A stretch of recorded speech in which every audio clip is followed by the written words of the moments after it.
all types of men. Before I start, if you check the comments here, thank you to everyone who shared their experiences, by the way, you'll see that this is something that queer women, NBs, trans men and women, even some gay men themselves have either witnessed or experienced, and it's a conversation that seems like a lot of people want to be had. What a lot of people seem to forget is that queer men have historically been marginalized because of their perceived adjacence to femininity. And in our patriarchy, femininity is seen as just inherently bad or less than. So while queer male culture has embraced and adopted some aspects of femininity or hyperfemininity, that doesn't mean that it hasn't also embraced the ways in which the patriarchal structure will reward them for hating women or mistreating women. In the same way that in a patriarchy, women will also be rewarded for mistreating other women. And some women will in fact embrace that. Embracing femininity selectively doesn't mean that you can't still hate women.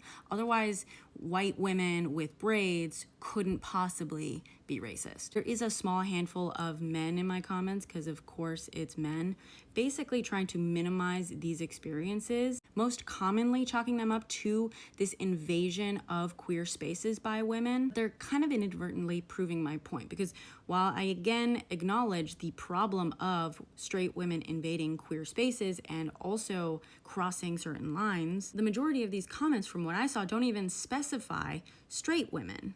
They simply say the problem is that women are in queer or gay spaces.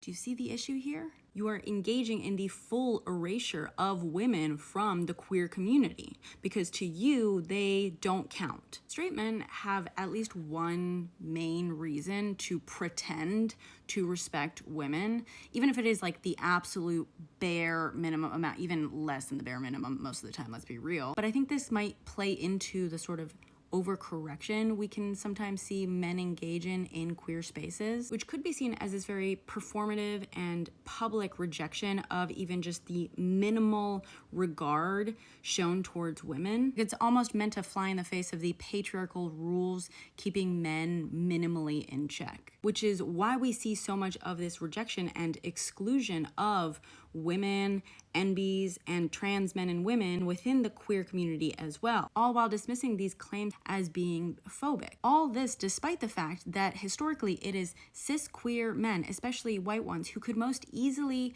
pass as a member of the patriarchal ruling class when stepping outside of queer safe spaces, whereas women cannot shed their status as a woman, much like, of course, men and women of color outside these spaces. And by the way, when asked, I do round up and say that I'm mostly straight. So granted, I'm probably not the best poster child to be having this conversation, but I have still been victimized by some of these behaviors, and I do feel like I should be allowed to speak on my experience. And despite the fact that the reason that when I am assumed to be straight, I literally say sure, is because I also have internalized erasure from these spaces. I don't feel welcome.